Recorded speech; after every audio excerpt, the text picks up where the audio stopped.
छठ पूजा आने वाली थी, जिससे रेखा जी और दिनेश जी बहुत खुश थे। उनकी खुशी दोगुनी इस बात से हो रही थी कि छठ पूजा वाले दिन ही उनकी शादी की सालगिरह भी पड़ रही थी, जिससे वह फूले नहीं समा रहे थे, क्योंकि उनकी शादी की 50वीं सालगिरह थी। वह अपनी सालगिरह बहुत धूमधाम से मनाना चाहते थे, लेकिन रेखा जी इस बात के लिए तैयार नहीं थी, क्योंकि उनकी बहू हमेशा उनसे चिढ़ी चिढ़ी रहती थी, क्योंकि वह उन्हें कहती थी कि वह बूढ़ी घोड़ी लाल लगाम बनने का सोचती रहती हैं, जिससे रेखा जी दुखी हो जाती हैं। रेखा जी अपने कमरे में बैठी हुई अपने घर में आने वाले नन्हे मेहमान के लिए स्वेटर बुन रही थी। पास में ही बैठे रेखा जी के पति दिनेश जी अपनी पत्नी से कहते हैं, रेखा, समय कितनी जल्दी पंख लगाकर उड़ जाता है, पता ही नहीं चलता। हमारे घर में पोता पोती आने वाला है, कुछ ही दिनों में हम दादा दादी बन जाएंगे। मुझे तो ऐसे लग रहा है कि यह सब कल की ही बात है, जब हमारी शादी हुई थी। उसके बाद हमारा बेटा विपिन पैदा हुआ था। हमारा बेटा बड़ा भी हो गया, उसकी शादी भी हो गई और अब तो हमारा प्रमोशन होने वाला है। हम मम्मी पापा से दादा दादी बनने वाले हैं। हाँ विपिन के पापा, तुम बिल्कुल सही कह रहे हो। समय सच में पंख लगाकर उड़ गया, पता ही नहीं चला। अपनी पत्नी की आंखों पर मोटा चश्मा देख करके दिनेश जी कहते हैं, भगवान, तुम चश्मे में भी बहुत अच्छी लग रही हो।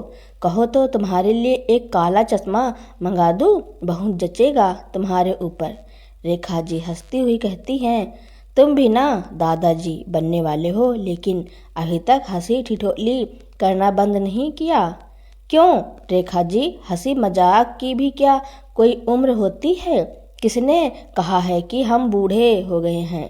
तो क्या अपनी पत्नी से हंसकर बात नहीं कर सकते? मैं अपने लिए तुम्हारे लिए एक दिन काला चश्मा लेकर जरूर आऊँगा, तुम मुझे लगाकर दिखाना। अच्छा सुनो, मैं कह रही थी, 4 दिन बाद छठ पूजा आ रहा है। बहू के लिए छठ पूजा पर एक नई साड़ी लेनी है, कुछ पैसे निकाल कर दे देना, मैं उसकी पसंद की साड़ी खरीद लाऊंगी। ठीक है, मैं पैसे लेकर आ जाऊंगा और अपने लिए भी एक साड़ी खरीद लेना। 2 साल से तुमने अपने लिए साड़ी नहीं खरीदी है। नहीं जी, मेरे पास पुरानी साड़ियाँ ही बहुत पड़ी हैं, मैं उन्हीं में से कोई एक साड़ी पहन लूँगी। दिनेश जी थोड़ा सा नाराज़ होते हुए कहते हैं, तुम मेरी सुनती ही नहीं हो, बस अपनी ही चलाती हो। ठीक है, मत लाना अपने लिए साड़ी। रेखा जी कहती हैं, अच्छा ठीक है, अब गुस्सा मत करो, मैं ले आऊँगी अपने लिए भी साड़ी। दरवाजे से बाहर खड़ी हुई रेखा जी की बहू निशा सारी बातों को सुन लेती है। उसको अपने सास ससुर का बुढ़ापे पर एक दूसरे के साथ इस तरह से व्यवहार करना बिल्कुल भी पसंद नहीं आता है। अपने कमरे में जाकर अपनी माँ को फ़ोन लगाती हैं और कहती हैं, माँ, मेरे घर में तो बेशर्मी की हद हो गई है। सास ससुर अपने कमरे में बैठकर पूरा दिन रोमांस करते रहते हैं, हंसी ठिठोली करते रहते हैं, और अब तो मेरी सास जवान बनने की कोशिश कर रही हैं। छठ पूजा पर ससुर जी ने कहा है कि नई साड़ी खरीद कर लाना। अब बताओ माँ, आज के ज़माने में नई बहू नई साड़ी पहनती है या 65 साल में यह बुढ़िया नई साड़ी पहनेगी? मैं तो अपने सास ससुर के ऐसे व्यवहार से बहुत ही तंग आ गई हूँ। बहू जब अपने कमरे में बात कर रही थी तो रेखा जी शाम की चाय बनाने के लिए रसोई में गईं। रेखा जी अपनी बहू की सारी बातों को सुन लेती हैं। उन्हें बहुत बुरा लगता है कि बहू उनके बारे में कैसी कैसी बातें सोचती हैं। चाय बनाने के बाद रेखा जी डाइनिंग टेबल पर सबको चाय पीने के लिए बुलाती हैं। बहू भी चाय पीने के लिए आ गई, लेकिन बहू के चेहरे से लग रहा था कि वह खुश नहीं है। दिनेश जी अपने कुर्ते की जेब से पैसे निकालकर रेखा को देते हैं और कहते हैं, कल तुम बाजार जाकर अपने लिए और बहू के लिए छठ पूजा की साड़ी खरीद लाना। चाय पीने के बाद दिनेश जी बाहर निकल गए। डाइनिंग टेबल पर बैठी हुई बहू अपनी सासू माँ से कहती है, माँ जी आप बुरा ना माने तो एक बात कहूँ, मेरे मायके और मेरे ससुराल में बहुत अंतर है। मेरे मायके में बूढ़े बुजुर्ग अपनी मर्यादा में रहते हैं और अपनी उम्र के हिसाब से ही व्यवहार करते हैं। मेरी माँ तो हमेशा मेरी भाभी की दी हुई साड़ियाँ ही पहनती हैं। उन्हें कभी नई साड़ियाँ खरीदने की ज़रूरत ही नहीं पड़ती। भाभी के पास इतनी साड़ियाँ होती हैं, जब वह 2-4 महीने पहन लेती हैं तो वही पहनी हुई साड़ियाँ मेरी माँ को पहनने के लिए दे देती हैं। मेरी माँ हमेशा मेरी भाभी की नई नई साड़ियाँ दिलाती हैं और कुछ दिनों में भाभी उन साड़ियों को मेरी माँ को दे देती हैं। कभी वह नई साड़ियाँ नहीं खरीदती हैं। रेखा जी अपनी बहू की मंशा को समझ गई थी कि वह क्या कहना चाहती है। बेटा, सब घरों का नियम अलग अलग होता है।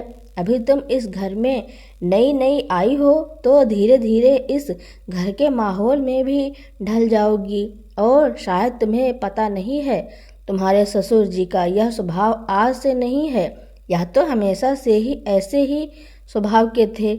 इनको हमेशा ही अच्छा खाना, अच्छा पहनने का शौक था। हमेशा ही मुझे अच्छे अच्छे कपड़े पहनाते हैं। मेरे पहनने ओढ़ने में उन्होंने कभी कोई कमी नहीं रखी है। उनकी पसंद की अगर मैं कोई साड़ी पहनती हूँ तो वह बहुत खुश होते हैं। अपनी सासू माँ की बात सुनकर बहू अपना मुंह बनाकर कमरे में चली गई।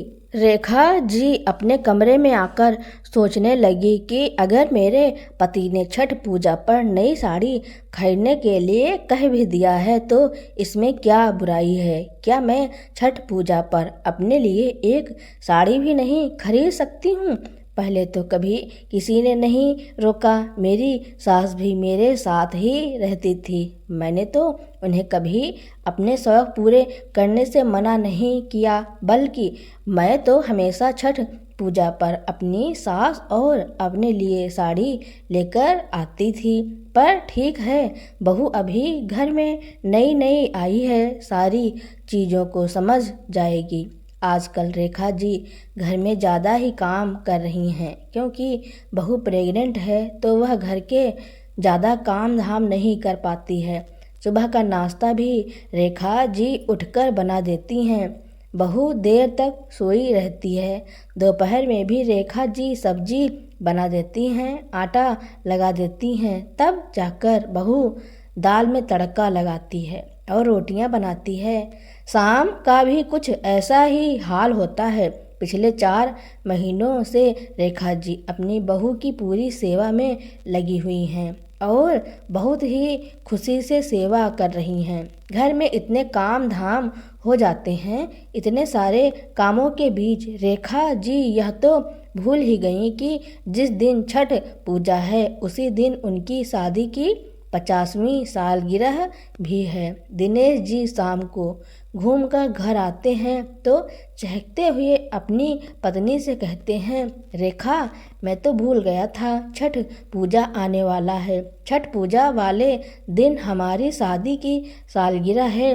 हमारी शादी को 50 साल हो गए। तुम्हें याद है रेखा, हमारे पड़ोस में जो गुप्ता जी रहते थे, उन्होंने अपनी शादी की सालगिरह कितनी धूमधाम से मनाई थी। एक बड़े से हॉल में सबको बुलाकर पार्टी दी थी। एक दूसरे के गले में जयमाला डाली थी। उसके बाद केक काटा था। हाँ याद है, बहुत अच्छे लग रहे थे वह दोनों। रेखा, मैं भी अपनी शादी की सालगिरह वाले दिन एक केक लेकर आऊँगा। हम दोनों मिलकर उस केक को काटेंगे। अपने पति के मन को देखकर रेखा जी उन्हें केक लाने से मना नहीं कर सकीं, क्योंकि उनके पति अपनी सालगिरह मनाने के लिए बहुत ही उत्साहित थे। रेखा जी अपने पति के स्वभाव से बहुत अच्छी तरह से परिचित थी। वह शुरू से ही बहुत ही शौकीन किस्म के रहे हैं, लेकिन आर्थिक परिस्थितियों की वजह से दिल के जो अरमान थे वह दिल में ही रह गए थे। अपने दिल के अरमानों को दिमाग के एक कोने में गठरी बनाकर डाल दिया था। बेटा हुआ तो उसको पढ़ाने लिखाने में पूरा जोर लगा दिया और आज जिम्मेदारियों से और उसके खर्चे से फ्री हुए हैं तो थोड़े बहुत पैसे उनके हाथ में बचने लगे, तो अब बुढ़ापे में वह चाहते हैं कि हम अपने और अपनी पत्नी के छोटे मोटे शौक पूरे करते रहें। लेकिन अपनी बहू की याद आते ही उनका मन उदास हो गया। साड़ी की बात को लेकर बहू इतना कुछ कह रही थी, अगर मेरे पति देव उस दिन केक लेकर आ गए तो पता नहीं क्या कहे। सोच सोच कर रेखा जी परेशान हो रही हैं, लेकिन सोचने से कुछ नहीं होता, क्योंकि ना तो वह बहू से कुछ कह पा रही हैं और ना ही अपने पति से। वह उठकर रसोई में जाकर रात का खाना बनाने लगी। दूसरे दिन सुबह सुबह दिनेश जी अपने अधपके बालों को काला करने के लिए पास की ही दुकान से एक डाई का पैकेट खरीद लाए और अपनी पत्नी को आवाज़ देते हुए कहते हैं, अरे भाग्यवान, कोई कांच का टूटा कप हो तो दे जाओ, मुझे अपने बालों को काला करना है। रेखा जी अपने पति को कांच का एक टूटा हुआ कप दे जाती हैं। रेखा, कहो तो तुम्हारे लिए भी एक डाई का पैकेट ले आता हूँ, तुम भी अपने बालों को काला कर लेना, तुम्हारे आगे के बाल बहुत सफ़ेद हो गए हैं। नहीं नहीं, आप ही कर लो, मैं तो सर पर पल्ला लेती हूँ तो मेरे बाल तो इतने दिखते भी नहीं हैं। रेखा जी का मन तो है डाई करने का, लेकिन बहू की बातें कहीं न कहीं उनके मन में खटक रही हैं कि जो बहू अपनी माँ से फ़ोन पर कह रही थी बुढ़ापे में जवानी सवार है, इसलिए वह अपने पति को मना कर देती है। बालों में डाई करने के बाद दिनेश जी आंगन में कुर्सी पर आकर बैठ गए। थोड़ी देर में बहू के कमरे से तेज़ तेज़ बोलने की आवाज़ सुनाई देती है। रेखा जी जाकर देखती हैं तो बहू बेटे से गुस्सा करते हुए कह रही है, तुम्हारे मम्मी पापा को जरा भी शर्म नहीं आती है?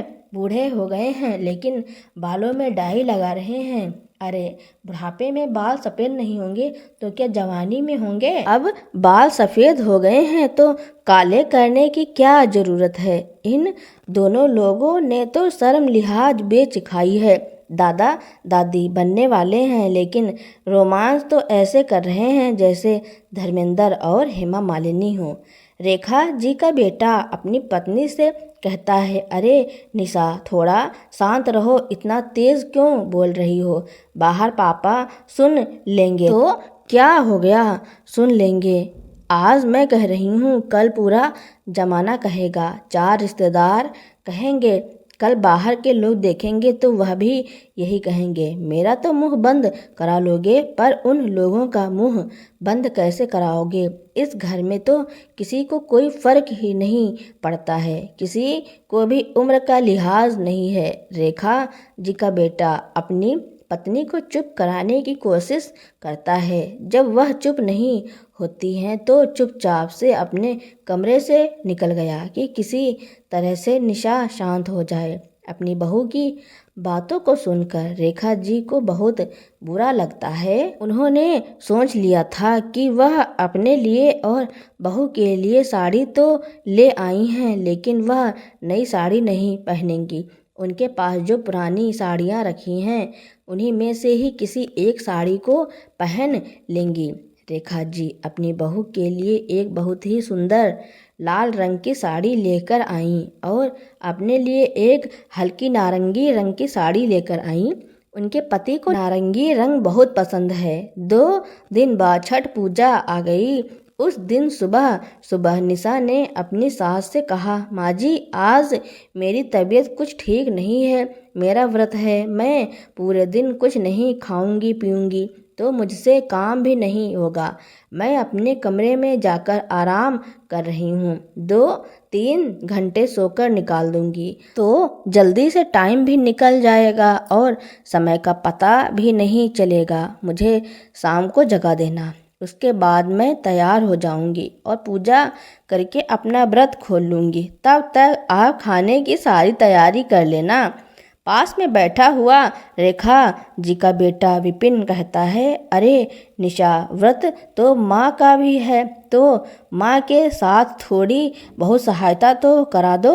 अपने पति की बात को सुनकर निशा बड़बड़ाती हुई रसोई में गई और सब्जियों को काटने लगी। थोड़ी बहुत सहायता करने के बाद अपने कमरे में चली गई। उसके बाद रसोई का सारा काम रेखा जी ने ही निपटाया। वैसे भी त्योहार वाले दिन तो बहुत सारा खाना बनाया जाता है। उसके बाद वह अपने कमरे में थोड़ी देर आराम करने लगी। पूरे दिन से रसोई में लगे लगे उनकी कमर टूट गई थी। थोड़ी देर आराम करने के बाद रेखा जी अस्त होते हुए सूरज की पूजा करने के लिए तैयार हो गईं। उन्होंने नई साड़ी न पहनकर अपनी एक पुरानी साड़ी पहन ली। जब दिनेश जी ने देखा तो टोकते हुए कहा, अरे भाग्यवान, तुमने गलत साड़ी पहन ली। तुम्हारी नई साड़ी तो पलंग पर ही रखी हुई है, उसी को पहनो, तुम उसमें बहुत सुंदर लगोगी।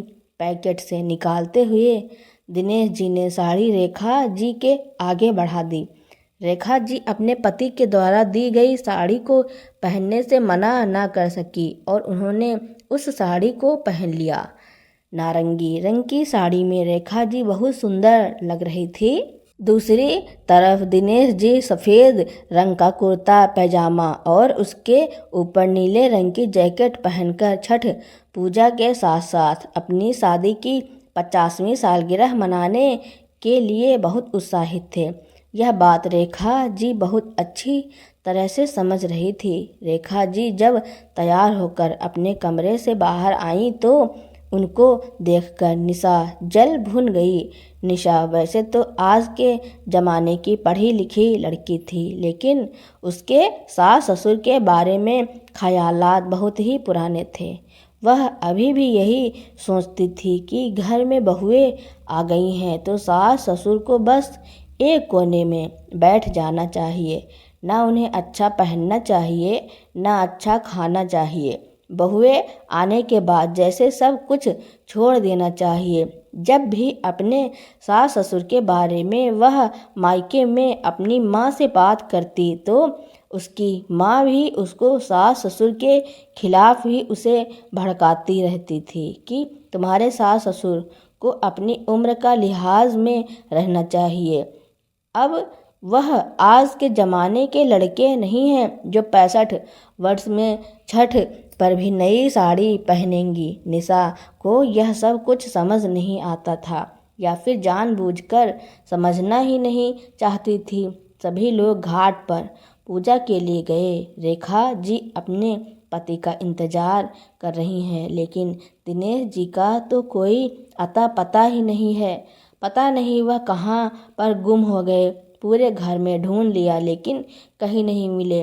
विपिन अपने पापा को फ़ोन मिलाता है कि पापा आप कहाँ हो, जल्दी से आ जाओ घाट पर, सूर्यास्त हो गया है। बस बेटा अभी आया। केक का डिब्बा घर पर रखकर चले गए। पूजा हो गई, सभी घर चले आए। घर आते ही केक के डब्बे को देखकर निशा भड़क पड़ी। छठ वाले दिन केक का क्या काम है पापा, इसको आप क्यों लेकर आए हैं? दिनेश जी अपनी बहू के व्यवहार से अनजान थे। वह कहते हैं, बेटा आज पूजा के साथ ही हम दोनों की शादी की 50वीं सालगिरह भी है, इसलिए मैं अपनी शादी की सालगिरह पर केक लाया हूँ। हम दोनों साथ में केक काटेंगे। अपनी पूजा की थाली को एक तरफ रखती हुई निशा कहती है, अब एक काम करिए, आप लोग ही पूजा कर लीजिए और केक काट लीजिए। आप दोनों ने शर्म लिहाज तो बेच खाई है, जरा सी भी शर्म नहीं है। बहू बेटे घर में हैं फिर भी अपनी सालगिरह मनाने की पड़ी है, तुम लोगों को तो कोई शर्म आती नहीं है, अब हम ही शर्म कर लेंगे। तो जो जाती हूँ अपने कमरे में, आप लोग कर लीजिए, केक काट लीजिए, पूजा कर लीजिए। दिनेश जी बहू से कहते हैं, बहू क्या हो गया, मैंने ऐसा क्या कर दिया जो तुम इतनी गुस्सा हो रही हो? इतना गुस्सा तुम्हारी सेहत के लिए ठीक नहीं है। दिया बुझने से पहले फड़फड़ाता है ना। पापा जी वही हालत आपकी भी हो गई है। अपनी बहू का ऐसा व्यवहार देखकर दिनेश जी दंग रह गए कि उनकी बहू कभी उनसे इस तरह से बात भी करेगी। उन्होंने तो कभी नहीं सोचा था। निशा अब बहुत हो गया, चुप हो जाओ, चुपचाप से अपने कमरे में चलो, चिल्लाते हुए विपिन ने कहा। बड़ी मुश्किल से निशा अपने कमरे में जाती है और अपने व्रत को तोड़ती है। रेखा जी अपनी बहू की बातों से बहुत दुखी हैं। वह अपने कमरे में आकर लेट गई। अपनी बहू की बातें उन्हें बहुत बुरी लगीं। दिनेश जी बैठे बैठे सोच रहे हैं कि हम बूढ़े हो गए हैं। अगर ना भी हों तो आज बहू ने उन्हें याद दिला दिया कि हम बूढ़े हो गए हैं। अब हम वह सब काम नहीं कर सकते हैं जिनका उन्हें शौक है, क्योंकि हम बूढ़े हो गए हैं। वह अपने केक के डब्बे को लाकर टेबल पर रख देते हैं और कमरे में आकर अपनी पत्नी के पास बैठ गए। ना ही तो किसी ने केक काटा और ना ही किसी ने खाना खाया। घर का माहौल ऐसा तनावपूर्ण देखकर विपिन अपने माता पिता और निशा को हॉल में बुलाता है और निशा को डांटते हुए कहता है, तुम्हें क्या लगता है निशा, मेरे मम्मी पापा के बेटे की शादी हो गई है तो क्या अब उनके दिल में कोई अरमान नहीं रहे? बूढ़े हो जाते हैं तो क्या सारे अरमान और शौक मर जाते हैं? कुछ दिनों से देख रहा हूँ तुम बहुत ही अजीब तरह से व्यवहार कर रही हो। मैंने क्या किया है? जो देखा है वही कह रही हूँ, चिल्लाती हुई निशा कहती है। क्या किया है मेरे मम्मी पापा ने? पापा ने मम्मी के लिए छठ पूजा और शादी की सालगिरह के लिए साड़ी ले आए, इसमें क्या गुनाह कर दिया उन्होंने? और आज मम्मी पापा की शादी की 50वीं सालगिरह है, उसके लिए पापा सिर्फ एक सिंपल सा केक लेकर आए हैं, तो तुम्हें इसमें बुरा क्यों लग रहा है? मेरे मायके तो यह सब नहीं होता होगा तुम्हारे मायके में, लेकिन मेरे घर में यह सब होता है। तुम्हें क्या लगता जब हम दोनों 60 साल के हो जाएंगे तो क्या एक दूसरे से प्यार से बात नहीं करेंगे? बूढ़े हो जाने पर क्या पूरे दिन हम दोनों झगड़ते रहें? हो, एक ही जिंदगी दी है भगवान ने, अब इस एक जिंदगी को जिए या तुम्हारे जैसे करते रहें। तुम इनकी जगह रख कर देखो, जब तुम 60 वर्ष की होगी और अगर मैं तुम्हारे लिए एक केक लाऊं या नई साड़ी लाऊं तो तुम्हें कैसा लगेगा? बल्कि तुम खुश हो जाओगी। जब खुद पर बात आती है तो निशा को समझ में आता है कि हाँ, सही कह रहा है विपिन। मैंने तो बचपन से ही अपने मम्मी पापा को इस तरह से रहते हुए देखा है, एक दूसरे के साथ काम करते हुए, एक दूसरे की सहायता करते हुए, एक दूसरे से हंसते खिलखिलाते हुए, तो मुझे तो इसमें कोई भी बुराई नज़र नहीं आती है। हाँ, तुम्हारे इधर यह सब नहीं होता होगा, लेकिन मेरे इधर होता है, तो तुम इसकी आदत डाल लो, इसमें कुछ भी बुरा नहीं है। पति के समझाने पर निशा को अपनी गलती समझ में आ जाती है। वह अपने सास ससुर के पास जाकर माफ़ी मांगने लगती है। माँ जी, मुझे माफ़ कर दो, मैंने इतने दिनों में आपसे जो भी कुछ कहा उसके लिए दिल से माफ़ी मांगती हूँ। अब आगे से ऐसा कुछ भी नहीं कहूँगी। शायद मैं गलत थी, मैंने अपने मायके में यही सब देखा, इसलिए मुझे लगता था कि यही सब सच है, लेकिन नहीं, आप दोनों का पति पत्नी का रिश्ता है, मैं यह कैसे भूल गई। पापा जी, आप भी मुझे माफ़ कर दीजिए। दिनेश जी ने तो पहली बार अपनी बहू को इस तरह से देखा था। और फिर बहू ने उसी दिन माफ़ी भी मांग ली तो वह अपनी बहू को माफ़ कर देते हैं। रेखा जी भी अपनी बहू को यह सोचकर माफ़ कर देती हैं कि बहू अभी अपनी ससुराल में, यह मेरे घर में नई नई आई है। धीरे धीरे सारी चीज़ों को देखने में समझने में समय तो लगता ही है, लेकिन बहू बेटे की बात को समझ गई, यह बहुत अच्छी बात है। सभी लोग मिलजुल कर खाना खा लेते हैं। उसके बाद कमरे में सोने के लिए चले गए। दिनेश जी और रेखा जी जब कमरे में जाते हैं तो पीछे से उनके बेटे की आवाज़ आई। रेखा जी ने मुड़कर देखा तो उनका बेटा अपने हाथों में केक का डिब्बा लिए खड़ा है और साथ में उसकी बहू निशा भी खड़ी है। विपिन हंसते हुए कहता है, पापा आप केक का डिब्बा तो बाहर ही भूल गए थे, आपने केक तो काटा ही नहीं। चलिए उठिए, अब आप दोनों साथ में मिलकर केक काटिए।